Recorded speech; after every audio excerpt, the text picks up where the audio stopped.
السلام عليكم ورحمة الله وبركاته. اللهم صل وسلم وبارك على سيدنا محمد وعلى آله وصحبه وسلم. ازيكم يا حلوين، عاملين ايه؟ يا رب تكونوا بألف خير. النهارده بقى معانا يعني بطل العزومات وطبق كده بيبقى شيك جدا جدا جدا على سفرتك لو انت عازمه ناس، او انت عاملاها يعني في بيتك. اكله بتبقى جميله جدا وهي الحمام المحشي رز الخطير بتاعنا. اللهم بارك. النهارده احنا معانا هنا حوالي 4 أجواز من الحمام البلدي الزغاليل. تمام، احنا كنا يعني ذبحناهم ونضفناهم وغسلناهم كويس جدا جدا، وحطينا كمان عليهم بصلايه وفلفل وشويه فلفل وملح وتبلناهم وبيتناهم في التلاجة ليله. وبعدين ده تاني يوم على طول حضرنا الحمام بتاعنا، وحضرنا كمان بصلتين كبار وشويه الكبد والقوانص، وده الرز اللي احنا هنحشي بيه. والقبضه اللي انا وريتها لكم دي مقدار كميه الرز اللي انت هتستخدميها لكل حماميه، قبضه ايدك رز. تمام، طبعا بنغسله ونحضره على جنب. وفرمنا البصل. اول حاجه هنجيب ووك ننزل فيها بشويه سمنه حلوين، وبعدين ننزل بالكبد والقوانص، وكمان انا قطع الرقابي كلها وحطها في السمنه كمان، تاخد تشويحه معاها بتبقى حلوه جدا. تمام، في ناس بتحبها وفي ناس مش بتحبها، فدي بتبقى ذوق شخصي، فاحنا بنقطعها مش بنسيبها جوه الحمام خلاص كده. فهنا هنبدا ان احنا نقلب كل الكبد والقوانص في السمنه اللي احنا حطيناها، سمنه بلدي بتدي بقى، بتنقل الرز في حته تانية خالص، وبتخلي فعلا الحمام طعمه مش طبيعيه. هنا نزلنا بالبصل، وهنفضل برضو على الكبد والقوانص بعد ما شوحناهم كويس جدا جدا وغيروا اللون كلهم. وطبعا الكبد والقوانص في الحمام ما بتستحملش ابدا يعني. حطينا عليها البصله وبدانا ان احنا نشوحها في السمنه تشويح حلو كده، يدبل بس لونها يدبل. وبعد كده هنبدا ننزل على طول على طول عليها بالتوابل، وهنخلي التوابل تسخن معاهم شويه بحيث ان هي تطلع لنا كل الريحه وكل النكهه بتاعتها. حطينا اول حاجه الملح، طبعا الملح حسب الرغبه. حطينا كده ربع معلقه صغيره من المرقه الفوريه، نص معلقه مليانه كبيره كده من الفلفل الاسود، وكمان شويه من توابل الفراخ. بتنقل الاكل يا جماعه، بتنقل الحمام ورز الحمام بالذات في حته تانية. يبقى الملح والفلفل وتوابل الفراخ والمرقه الفوريه، حاجات بسيطه منهم كده، والفلفل الاسود ده اكتر حاجه عشان هو اللي بيدينا اللون شويه الغامق، احنا مش بنحب نغمقه اكتر حاجه يعني. وحطينا كمان معلقه صغيره من دبس الرمان. تمام، معلش هنا الكاميرا بس الفلاش فصل. وبعدين هنا بقى الرز اول ما بننزل فيه على البصل بالبهارات بالحاجات دي بالكبد وكده، بنبدا على طول ان احنا نشوح فيه تشويح كتير كتير قوي قوي قوي. ابداي شوحي فيه كتير. التشويح الكتير في الرز هو اللي مش بيخليه يعجن جواه، هو اللي مش بيخليه يعجن. فاهم حاجه في الوصفه بتاعتنا ان انت تشوحي الرز كويس قوي قوي قوي، كل رزايه فعلا تتغلف وتكون مقرمشه كده.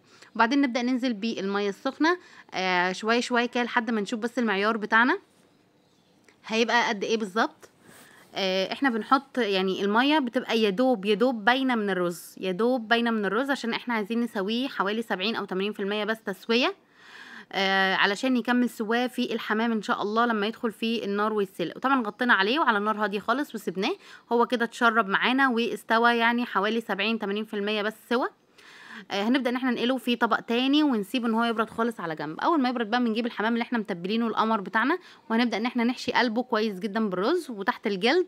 يعني هنبدا ان احنا نجيبه من تحت كده، ونبدا ان احنا نحشيه كله من تحت الجلد رز، بحيث ان هو بس ايه يعني ما يتمليش قوي قوي، يبقى اوفر علشان ما يفرقعش منك في الميه. فانت بتملي وهوريكم ازاي يكون شكله، هتحسوه ان هو مفرغ شويه يعني.